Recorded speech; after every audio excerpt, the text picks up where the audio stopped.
Let's get more on this story now. Monique Bradley witnessed the events this morning. She joins us live now. Monique, tell us where you were and what you saw exactly. Kia ora, good morning. Thank you for having me on the show. Look, it was quite surreal. So I was on the 20th floor of the HSBC building here in downtown Auckland, just up off Quay Street. And normally I'm used to choppers flying around. We have an amazing police force here. They do great surveillance. And so all of a sudden the chopper was pretty much at our floor height. And I was a guest speaker in a boardroom, and all of a sudden there were sirens everywhere in the entire room. We were standing at the window wondering what was going on. The whole road was then suddenly cordoned off, and the street was full of police cars.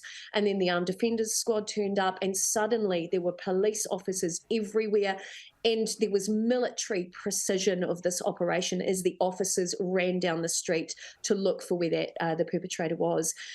We saw people being ushered out or rescued effectively from buildings.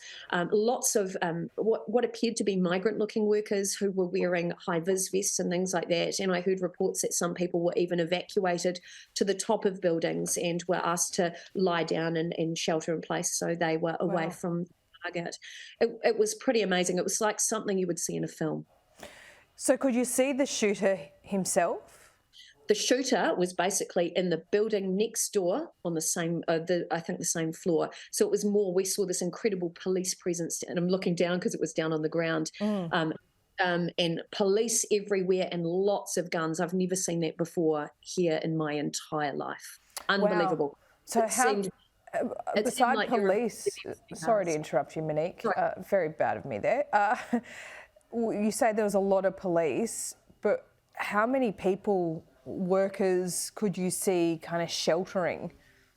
There were groups. At one stage, there was probably a group of about 80 workers, I'd say, all in the high-vis vests that were evacuated across the road from the location. And there were huddles of people, groups of people around the streets. And there were at least, I think, 30 police cars. I could be wrong, but it seems to be about that many, and some unmarked vehicles as well. Can you give us kind of an idea of where you are in the city, how far it is from that first match being played tonight in the Women's World Cup? And I guess the mood, that's a pretty hard thing to tell us about, but people must feel pretty rattled after this event this morning.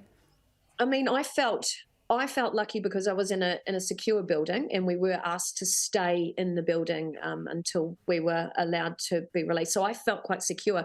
But one of my friends who was in a previous interview in the show today, Erin, was down on the ground where the shots were fired. So when we hear that, I feel for those people who were there. I was just an observer of what was going on and the chaos that was unfolding underneath. Where we were is right downtown, so opposite the waterfront, and just across the road is a venue called The Cloud, and that's where I believe they were doing the opening event for the FIFA World Cup. So it's pretty central. It's as close to the waterfront as you get.